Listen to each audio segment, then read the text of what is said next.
So Donald Trump the other day on the campaign trail said, I love reading these WikiLeaks emails. And you can see why, because there's a lot in there. Here's the latest bombshell. It comes from the Clinton Foundation. After new reports revealed that Hillary Clinton failed to disclose a $1 million gift from the country of Qatar, or Qatar as we used to call it, while she was still at the State Department. How did that happen and what does it mean? Joining us now is the man who literally wrote the book on all this, Peter Schweitzer. He is the author of Clinton Cash. It inspired the investigation the FBI is now doing in the first place. He's been interviewed multiple times by the Bureau. Peter, it's great to see you this morning. So tell us, how can she have received $1 million from a foreign country? I mean, that just seems so out of bounds. What are the details? Yeah, it's completely out of bounds. You know, when Hillary Clinton became Secretary of State, as a condition of taking that job, Tucker, they agreed to do a number of things. Have complete transparency, disclosing donors. Donations from foreign governments had to have pre-approval. In this case, that didn't happen. They didn't disclose it. And now this is multiple violations in this regard. So you have Qatar at a time when the Arab Spring is taking place. They're very anxious about what the U.S. position is going to be, giving $1 million to the Clinton Foundation, and the Clinton Foundation not disclosing that as they had agreed to do. They're not required, or they were not required by law to do that? I mean, this was just a sort of gentleman's agreement she made? Well, it was a written agreement with Barack Obama. To his credit, Barack Obama said, in order for you to be Secretary of State, you need to do this. Hillary Clinton also said to the Senate Foreign Relations Committee during her confirmation hearings there would be complete transparency. So they failed to live up with it. And the problem is, Tucker, of course, they're making promises now that there's not going to be any more foreign money. Bill's not going to give speeches. We got to take that with a grain of salt, or a grain of sand, actually, in a way, because they have not lived up to their previous commitments, and there's no expectation that they would now. Just to sort of put this in context, I want to put a graphic on the screen of some of the money that the Clinton Foundation has taken from foreign governments. So 1 to 5 from Qatar, Saudi, 10 to 25 million. Kuwait up to 10, UAE up to 5, Brunei up to 5, Oman up to 5, Algeria up to $500,000. I mean, among many other things you notice, like, these are all countries in which women don't have, you know, Western understanding of, like, civil rights. I mean, if she's president, how is she going to deal with these countries knowing that, you know, she owes something to them?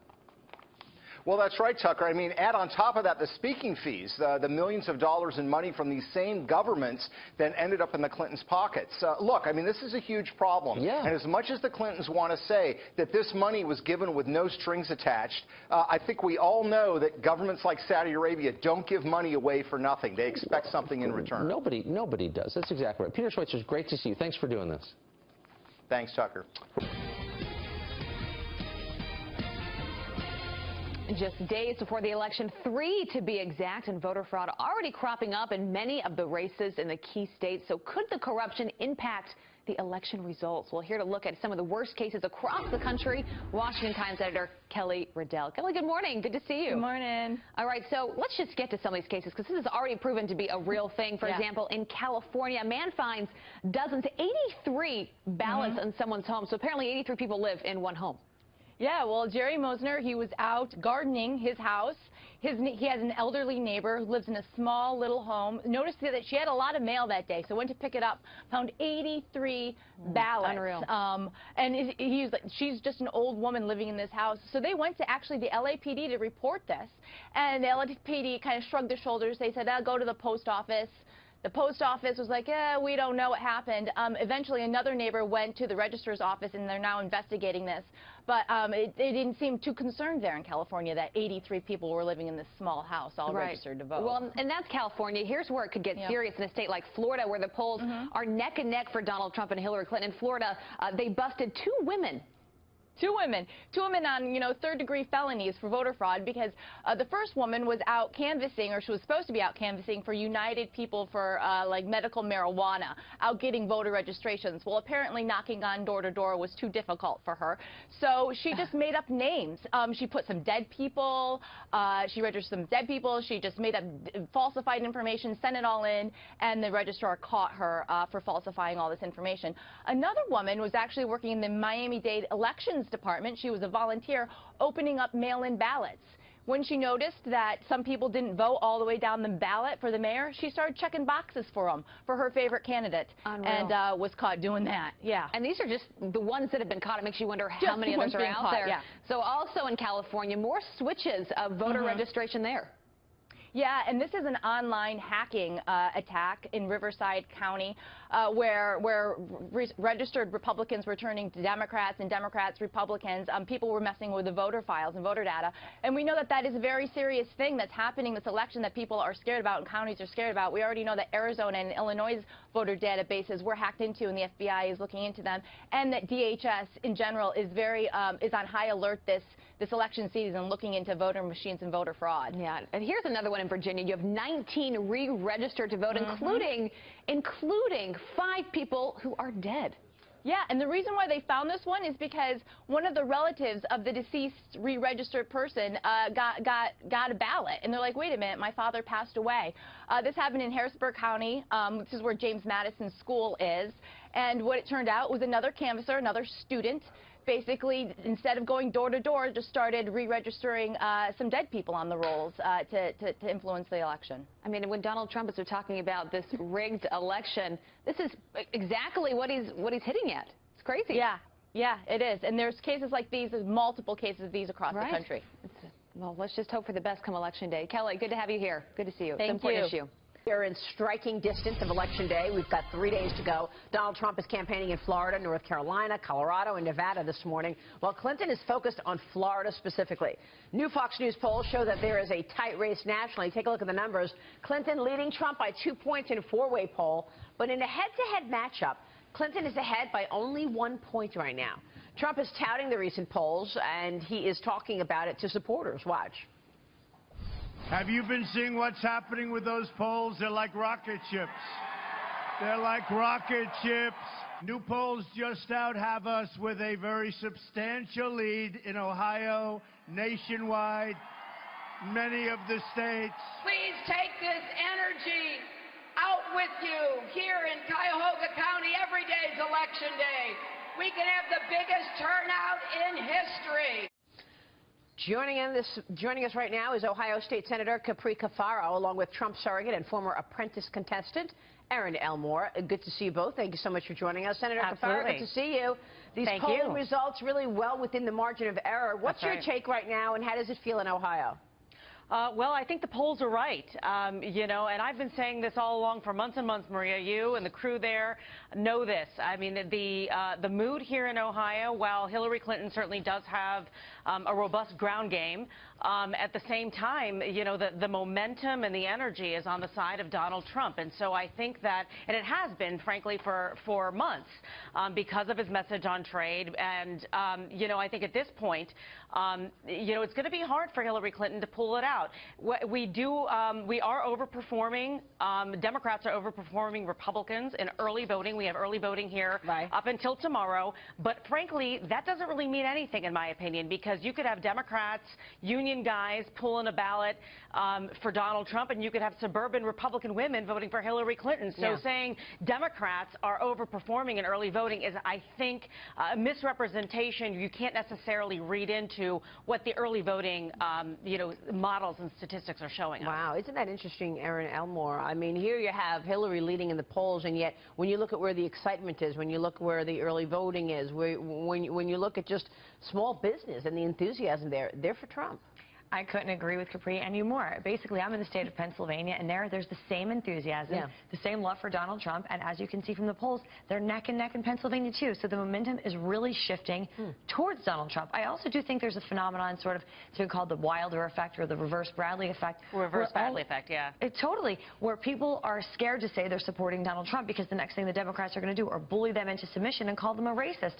They're going to show up on Election Day, and they're going to vote for Donald Trump. So the Democrats need to have a little bit of fear. Yeah, that's what we've been talking about. A lot of groups who basically they don't want to say who they're voting for, Dagan, and you know, maybe they're not being captured in these polls. Well, I'll point to the new Fox News poll. When you look at the 4-way race that includes Johnson and Stein, that there are only 4% of people who are undecided, which is lower than it has been. And I made Lee make a face just now by saying that. And if you look at the breakdown of Democrats supporting Clinton and Republicans supporting supporting Trump, and it's something that we've been talking about here in the last many weeks.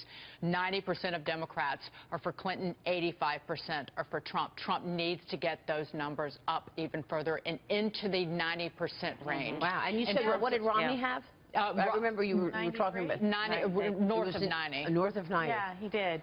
I do think that right now we're seeing that number is increasing because there are a lot of people who are going to say, I couldn't vote for Donald Trump. And then WikiLeaks has come out and they're saying, you know what, I'm not sure that I can let this go to Hillary Clinton. I think we need to make this happen. So even though we're seeing the numbers stabilize as a result of that, I do think that these numbers are going to come out higher. And we've seen in the primaries that Donald Trump outperforms the polls somewhere between 5 and 6 points. So that reverse Bradley effect is real. Yeah, I think there's two takeaways from this. One is that I think Trump's base, because they've been villainized so much throughout this campaign, being called deplorables, and shame on you for supporting Trump and trying to express your blue view, I think they're going to come out. I don't think there's any issue in that. So I think that actually helps a lot of and lends a lot of credence to him, no matter where the polls are. But I think the second thing to take away is from the Fox News polls is that his numbers are better on the economy. And so when you saw that happen, that's when his polls started to rise. And right here at the Fox News poll, it says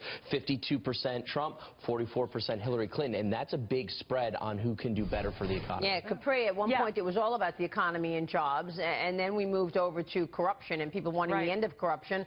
But jobs still incredibly important in terms of what will drive the vote. Sure, and I think when you look at some of the places that Donald Trump and Hillary Clinton, frankly, both are going, you know, they are trying to bring home their economic message.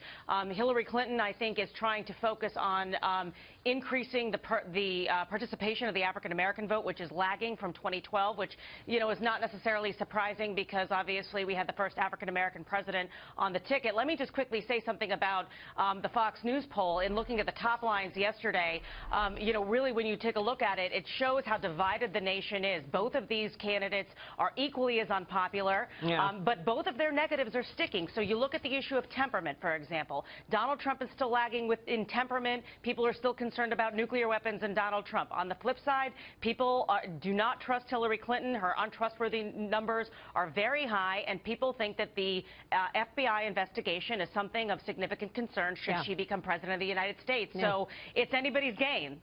I also think those enthusiasm numbers are something that's really interesting. So Hillary Clinton's enthusiasm in the last week has dropped by 7 points, and that's significant on how you're going to turn out at the polls. At the same time, his has gone up in equal measure, and her trustworthy numbers at their peak were 45%, and right now they're at 31% in this latest poll.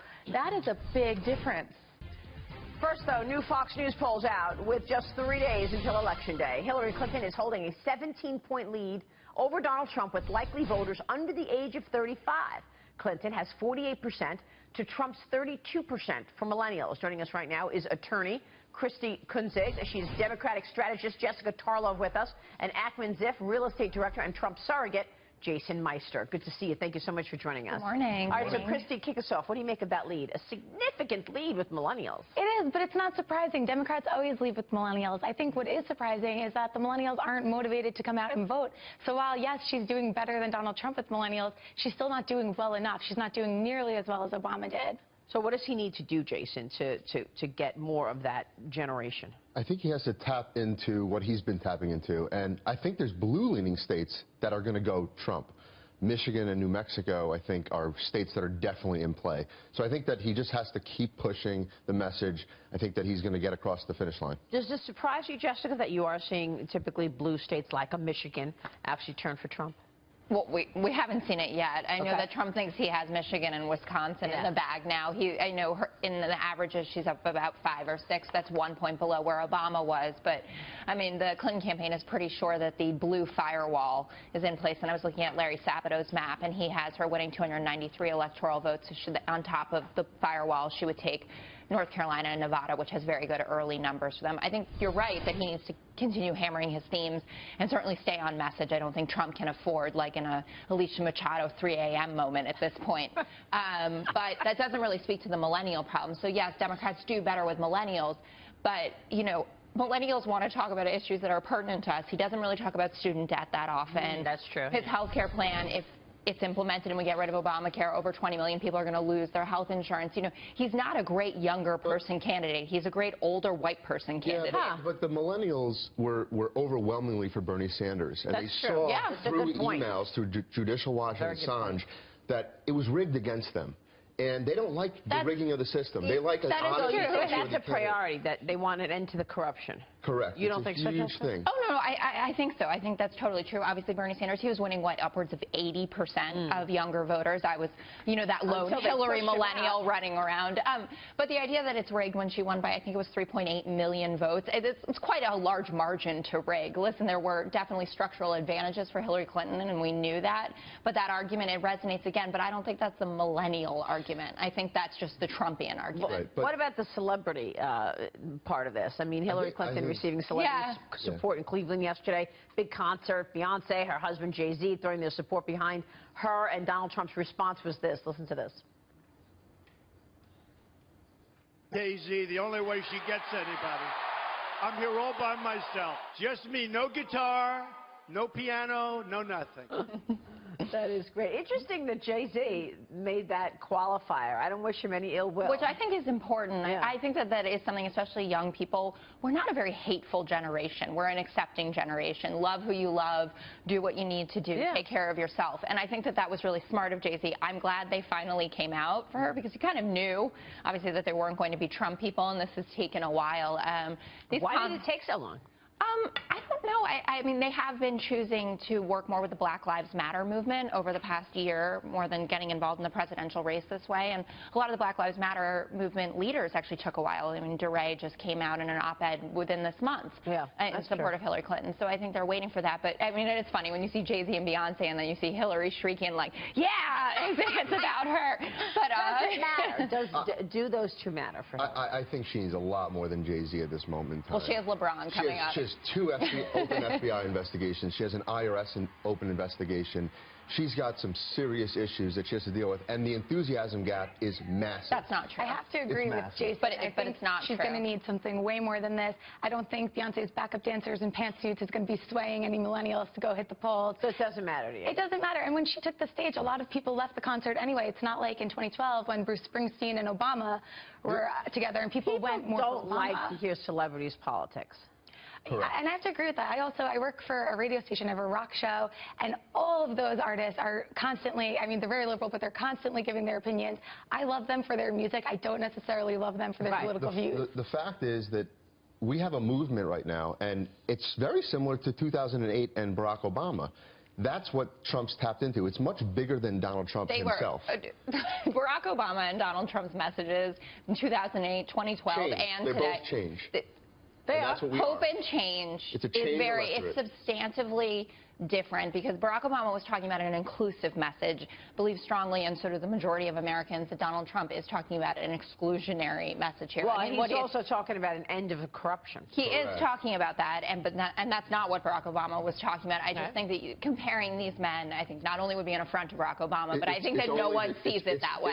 It's the change that I'm comparing. Yes, and it is a change election. The problem is I'm not, I mean, for you, it's not a problem for me, but I'm concerned that this was not actually the right change agent for this. I think, you know, he did a obviously spectacular job getting through the primary. I respectfully disagree. I think that he ran against 16 candidates, very qualified candidates. Yeah, people want to shake up. I think we picked the right candidate. And he beat 16 of them. Right. Yeah. And he was the guy that we thought would take the fight to D.C. and the corruption, and he is doing that. And he's taking on the media, he's taking on both political establishments, and he's doing a very good job at it. Yeah, and he's fighting with everybody. Is he going to be able to, you know, push back on all of this, though? I mean, you got pressure coming from everywhere. Like you said, media, some voters, the GOP even. Right, correct. Yeah. What do you think, Christy? I think he's going to be able to do it. I mean, he's been successful in everything else he's done. Nobody expected him to take on the 16 candidates.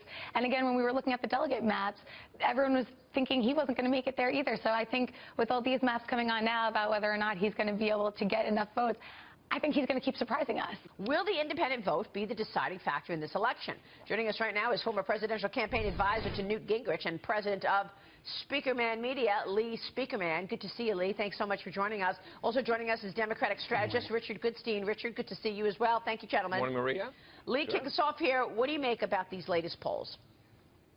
Well, I think they are extremely auspicious for Donald Trump. You know, I think Kevin would agree that the trend is your friend in the financial realm, and it certainly is when you're looking at political polling. We've seen a dramatic growth in the Fox News poll in just a week, about 5 points. And as you mentioned, the independents, I think that's the leading edge. And this morning, the LA Times USC poll, which was one of the 3 most accurate in 2012, showed a dramatic move for Donald Trump. He has now hit an all-time high in that poll of 48%, nearly a 6-point lead over Hillary Clinton. That is a big sample, a great poll. So I think we are seeing a really substantial movement. Basically, the Real Clear Politics average of polls of the Electoral College has Donald Trump basically 29 away from the 270. In other words, if he wins Florida, he wins the election. Wow. He can also do it with Pennsylvania and Colorado. And if you look at Pennsylvania, which everybody talks about is always out of reach for Republicans, the trend toward Trump looks like a hockey stick. It has gone up dramatically. It is the latest poll in Pennsylvania is a tie. Yeah, who would have believed that? Look at Michigan. I mean, it's just amazing. Richard Goodstein, what about that? I mean, you have to be shocked to look at how close everything is at this point, right? No, actually, No? but here's why. Look, was it the you asked about FBI independent. investigation, do you think, that pushed this over the edge for Donald Trump? Well, actually, so there was a poll taken by Fox about independents before the Comey letter came out, and Trump was up 13 among independents. Today, 8. So somehow or other, that Comey letter didn't do it. Look, let me tell you one thing. 4 years ago, the political director for Mitt Romney was on Fox News Sunday, the Sunday before the election, and he said, as independents go in Ohio, so goes the state. We're going to win Ohio. We're going to win the nation. And you know what? Romney won independents by 10 in Ohio. And he lost the state by 2. So, look, your viewers are pretty discerning, Maria. Yeah. They're not tuning in to get spin or BS. They want to get the straight scoop. The fact is Hillary's ahead in all the polls. Florida, Pennsylvania, Michigan, Wisconsin, Colorado, Virginia. If she wins most of those, she wins. And I always like it when I'm in a contest against somebody who is deluding themselves. That's what's happening here. She's ahead. And by the way, Lee, the LA poll that you mentioned, people don't put as much credence into that one. So when you look at the Fox News polls, that's the accurate one. Well, I think they're both accurate, and actually they're both showing the same trend. And as I said, the trend is key. And the only people that discount the LA Times USC poll, frankly, are the anti-Trump establishment media and the people that are involved or aligned with the Clinton campaign. It's a very reliable poll. Again, it was the 3rd most accurate, according to Nate Silver, in the 2012 election. Same methodology. In fact, that poll showed Barack Obama performing better than any other poll leading up to that election. Every other poll understated Obama, so it's hardly a Republican-slanted poll. The point is, if you look at the Fox News poll that you mentioned, if you look at the McClatchy poll that just came out, a majority of voters, 50% or more, think that Hillary Clinton engaged in criminal conduct. 80% of McClatchy said she did something wrong. Her first act, if she were elected, God forbid, would have to be to pardon herself. Wow. Obama's first act would be to replace. Let's talk about that, Maria. Can I get a word in edgewise here? And name a new Supreme Court justice. I think it's important to note, too, though, when we look at the independents and we start to see these polls, they actually are probably going to shift come Election Day and actually go to Donald Trump. And one of the reasons why is that libertarians are actually furious right now that the vice presidential candidate, Governor Bill Weld, is actually completely sold out the Libertarian Party and is stumping for Hillary now. He's not pushing for Gary Johnson. He's actually vouching for Hillary Clinton. And that's leaving a really bad taste in their mouth. And they're going to flock and start voting Donald Trump to stick it to Hillary's camp. And you're going to see that in the independent numbers coming out. Kevin, I agree Maria, with you. Listen, excuse me. Let me actually get a word in edgewise here. Go ahead, Richard. And as regards this whole notion that Hillary's going to be somehow under investigation, just let me tick off, maybe for the first time. Hold on a second. She's already under investigation. We know that. Let's not, pick hairs here. Here's what we're going to, if Donald Trump wins, here's the list of things he's going to face on day one. The rape charge from the 13-year-old. Trump University fraud. She's dropped that charge, by the way, the 13-year-old. Immigration fraud, excuse me.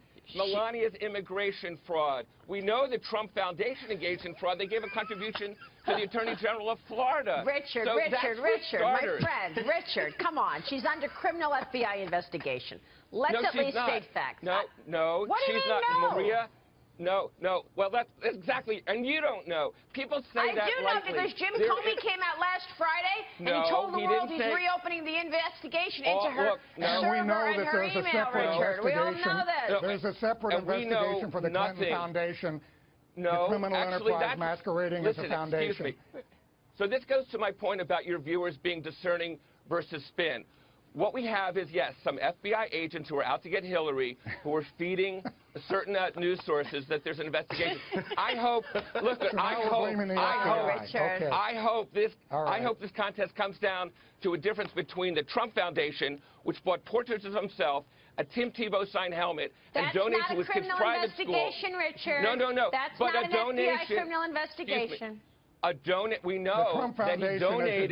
Excuse me, Lee. I didn't interrupt you, Lee. I didn't interrupt you once. You're going longer than I went, too. The fact of the matter is, we know there's a New York State criminal investigation of the Trump Foundation. Why? No criminal. There's nothing criminal We don't know that. We don't know that. We do know what Jim Comey told us. That's completely specious. There is no criminal investigation. We know what Jim Comey said. And he did say that he's reopening the investigation. Welcome back. Fresh Fox News poll show a tighter race overall as Donald Trump is gaining ground, especially when it comes to the economy. Look at this. Among likely voters, 52% trust him to do a better job compared to 44% for Hillary Clinton on the economy. This is the largest lead yet for Donald Trump. I want to bring in Zane Tankel right now, an Applebee's franchise owner, and Donna McNearmar, owner of the Cocoa Beans Candy Shop. Good to see you both. Thank you so much for joining us. And we wanted to have you guys on because we want to take a look at small business and how your lives may be different post this election. So, Donna, why do you think Donald Trump is gaining ground on the economy? I think because everybody's looking at it and saying he's a businessman and he knows business. You know, he's made a lot of money doing business, and in my personal opinion is that he's going to bring jobs to the United States and grow our businesses. All right, so you think he can move the needle then on growth for your business? Absolutely. Yeah. I believe he can. I hope he can. Cocoa Beans, and what about you, Zane? How do you see it? Well, I hope he can. Just as Donna said, I have issues with whether it can or can't be done. Why? Why?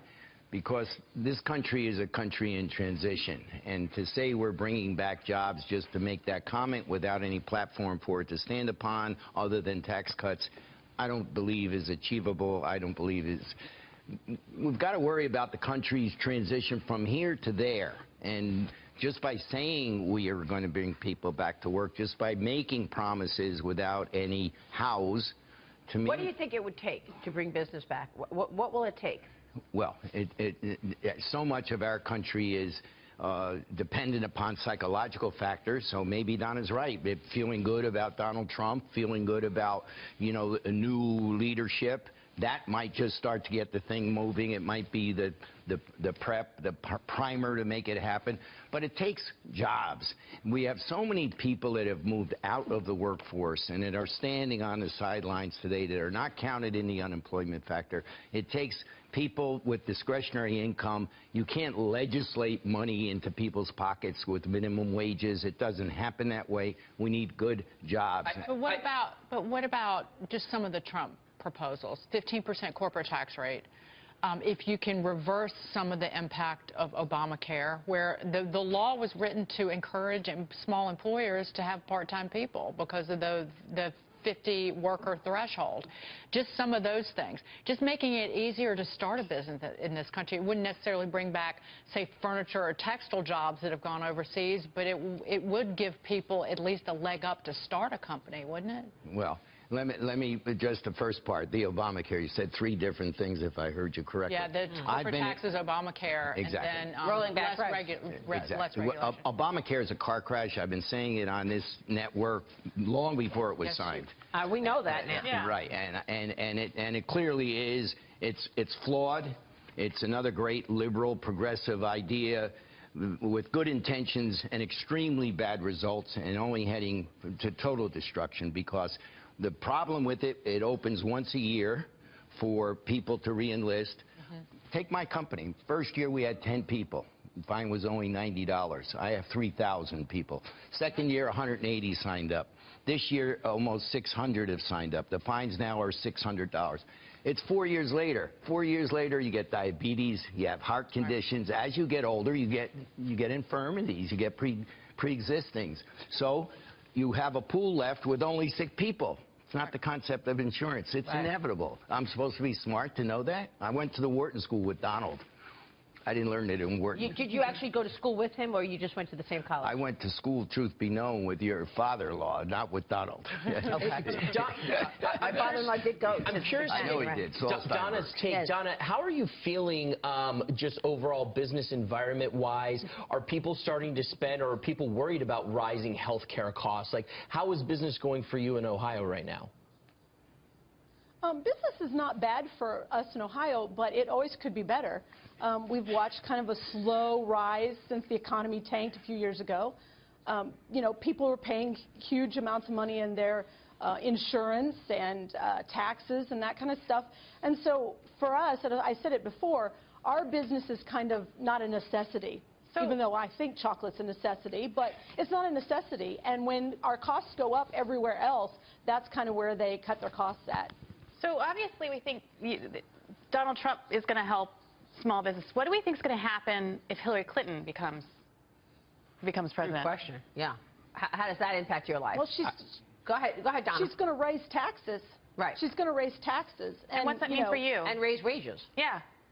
So what happens then? She's going to waste. Well, I'm going to work more because I can't keep all the employees that we have and pay them $15 an hour or whatever. So I'm going to have to work more. My employees are going to have to work harder. And I think that what will happen is as they raise taxes on, as she says, the wealthy, that will trickle down to me because, say, the people that I buy my chocolate from, their taxes go up. Right. Guess and what? we're just looking at all the brackets. Trump has 3 brackets. She's got 8 brackets. Zane, what about you? How does Hillary Clinton impact your life? Somebody said that's a good question. No, it's not. It's obvious. It's a bad question. She's bad. Bad, and bad. That's the answer. Listen, I want to love Donald Trump. I want to love him to death. I know him a little bit.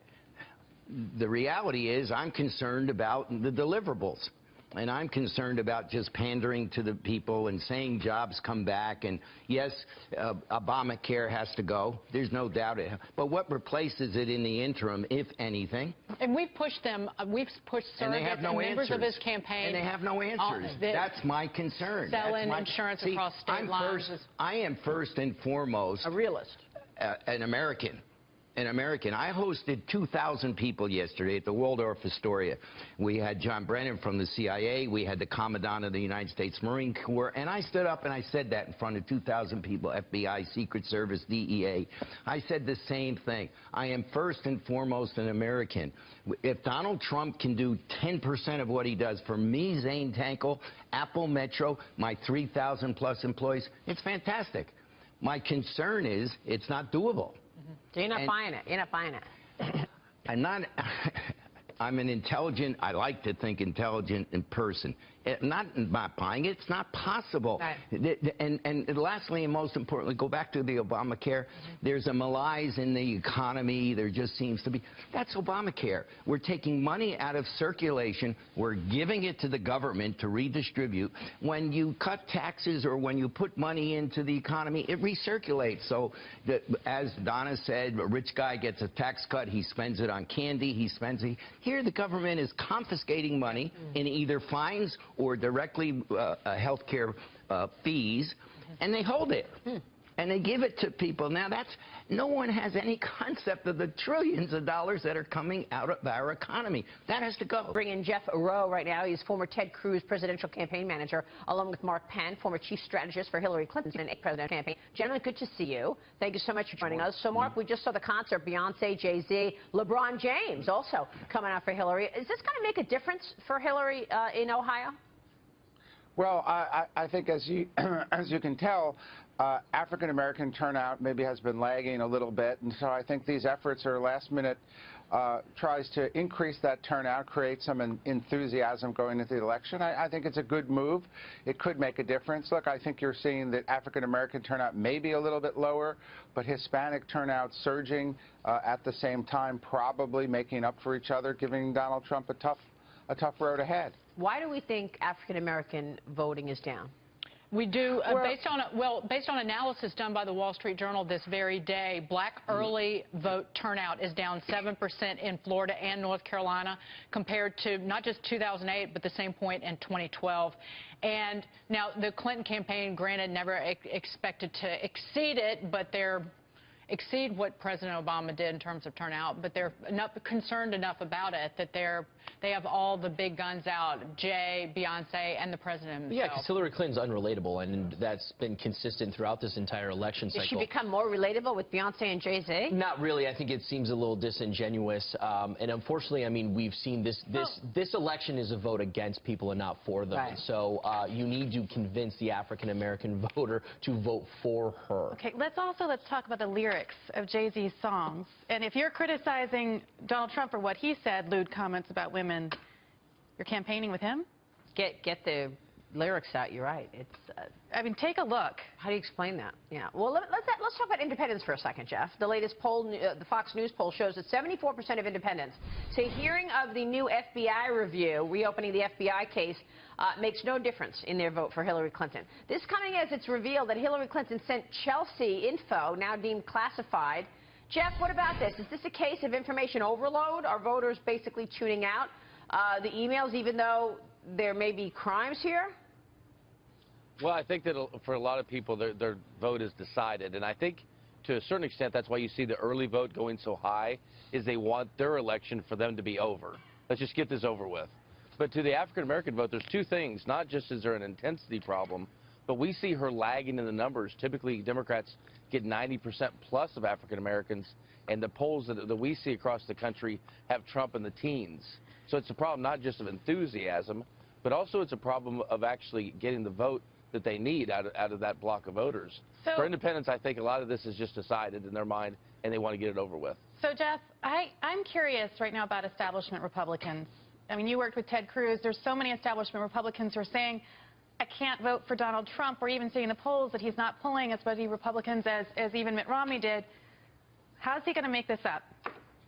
Well, I think you see those people have been hanging out in what I call two different blocks. Gary Johnson, they said in polling all the way up until very recently that they were going to vote for him, and that's why Johnson was up around 8, 9, 10%.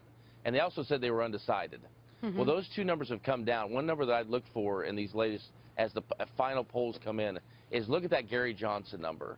If that number is below 4, then that's a very good night for Donald Trump. Typically, a libertarian is going to pull about 65% of the vote from the Republican instead of the Democrat. And so as that number drops down, those people are, by and large, going to Trump. And I've seen that number as low as 3 in some states, 2 in other states. And in Pennsylvania, we talk about Trump's lead in Ohio. Pennsylvania just looks just like Ohio demographically. You have Pittsburgh and Philadelphia. You have Cincinnati and Cleveland, and a whole bunch of Republicans in between. Those two states really do behaviorally act alike, and Pennsylvania has no early voting. So the reason why we don't see any early voting numbers there. Yeah, we don't know what happens there. Fair. Yeah, and you see a general election where you're going to have turnout in the 60s, and we have no idea who's going to turn out. We can only assume that it's going to look like what election day looks like. Pennsylvania does feel like a wild card. I just want to make a super quick point about the Libertarian vote. The Libertarians are still trying to get above 5% so they can get federal funding for the next election cycle, and that's a big point for them. So some of them may not actually go over to Donald Trump because they're so focused on that, but they are upset that their vice presidential candidate is actually stumping for Hillary Clinton, which may embolden them to vote Donald. Mark, I'm curious, from your perspective, which of the polls has you most concerned? Where are you focused? If you were, if you're on Hillary's campaign right now, what are you focused on? Well, overall, the polls showed in the last week or 10 days a surge for Trump, but that surge seems to be petering out. A lot of the polls are opening back up to 2 or 3 points. So really, she's going to look at Florida. Look, if she wins Florida early on, the night's over.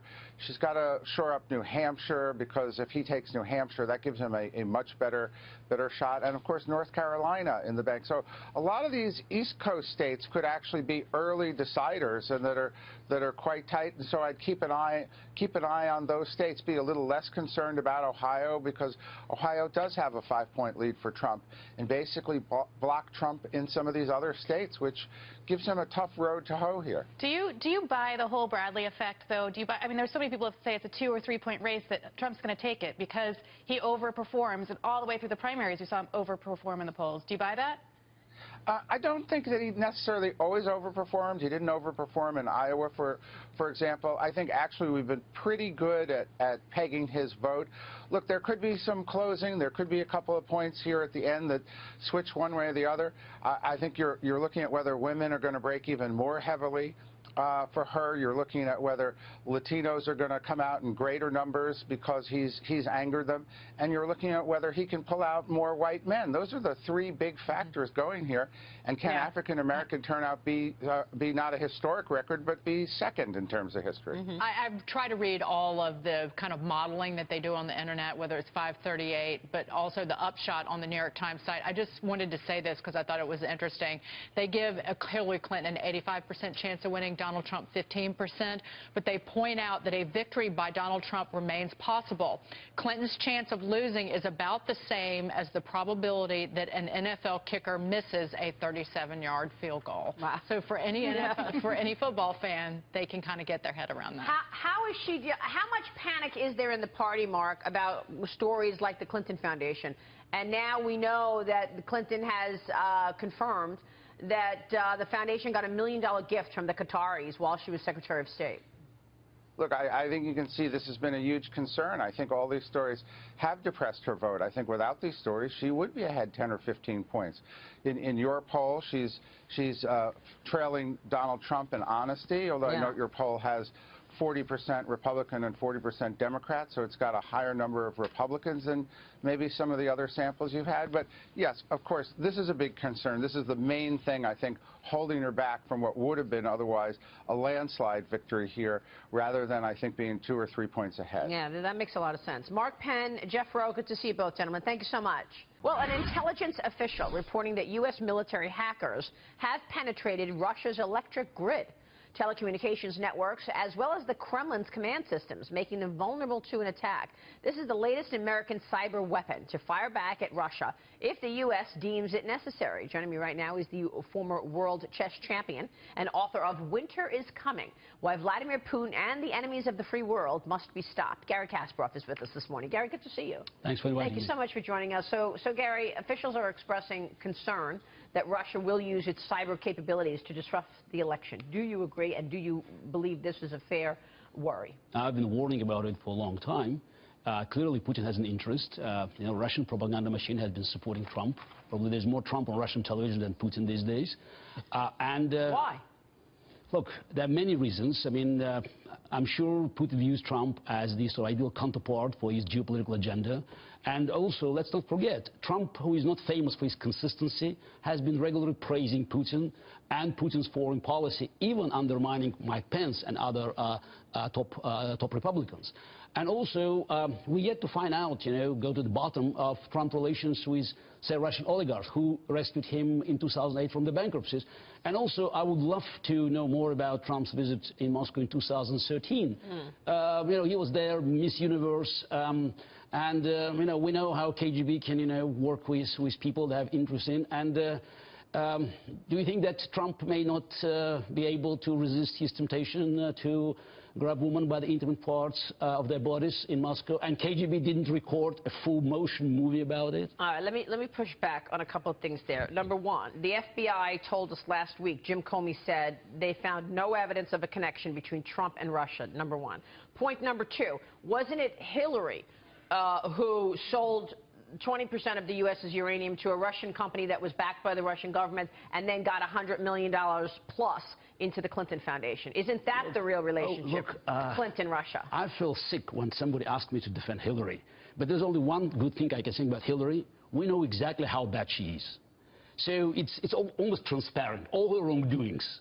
So money from Qatar, from other countries. So if she's elected, I think it will be very difficult for her to promote the interest of those donors because we know everything. My problem with Trump that we have no information about his potential connections with Russian oligarchs and other connections with Russia. Yes, FBI didn't find out, as Comey said, but did they look for it? Because it's not about just going to the servers, but it's also looking for the reasons why he was so consistent in defending Putin's foreign policy and freaking out American allies. In Europe, it's almost a state of panic.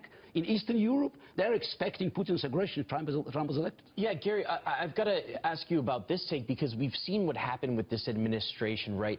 Vladimir Putin went into Crimea and took it with no recourse, and that is partially to blame on this administration, which she was a part of, and voting for her is another 4 years of that. She will just... I was one of the harshest critics of this administration. The problem is, Trump is now, if we believe what he has been saying consistently against the advice of many of top Republicans, he's going not just to continue Obama's policies, but to actually turn them into kind of a grand bargain. Obama blundered Crimea. He blundered in Syria. I mean, Obama made so many mistakes. His foreign policy is and Hillary did the reset. She did the Russian reset. She set this precedent. Oh, look, yes, we know how bad she is. The problem is, when you look at Trump's, for instance,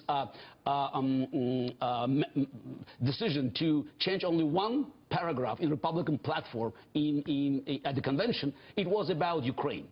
And also, Trump has an affection for dictators and strongmen. He praised, Tiananmen massacre in 1989, and, he failed to criticize Putin where he had numerous opportunities. Yeah, you act like it's him, though. It'd be his administration running this. I mean, I think you can't pin it all on one man, as in solo Donald Trump, where you look at Trump is not listening to his advisors now when he's a candidate. Will he listen? Well, he has, and that's why he's come back in the polls. This whole Russian narrative, though, I feel is just a Democratic narrative. No, he's reading the teleprompter. Yeah, that's it. Exactly. As long as he's following the line on teleprompter, he's okay, and that's why he's catching up because Hillary's so bad. But there's evidence to suggest that Hillary Clinton is going to be easier on Russia, that she has connections to Russia, that she's done this. So how can we make this Trump narrative stick? We don't have any evidence of it.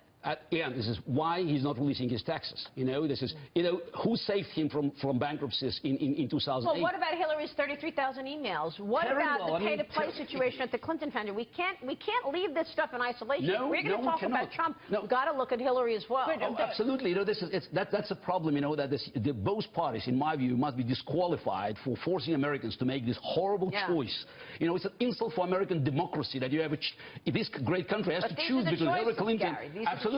This is a choice. And again, I know how bad Hillary is, and I'm not comfortable with this, but I'm afraid that, if Trump is elected, the Constitution of the Republic could be in danger. But the distinction between Trump and Hillary, to many, is the fact that Hillary Clinton has been in a job where she was meant to represent the American people, and she instead acted in her own self-interest to enrich herself, and not only made decisions or was part of decisions that put America at greater risk, but then she used the job and hid information from the American people and then enriched herself. That's the distinction to many people, is she was there, she was paid by the American people, and she essentially took that money and stuck it in her pocket and then some. In my view, she's the second worst candidate in U.S. history. But unfortunately, she's lucky because she's running against Donald Trump. And my question is, why Vladimir Putin, KGB, and Russian propaganda has been consistently supporting Donald Trump?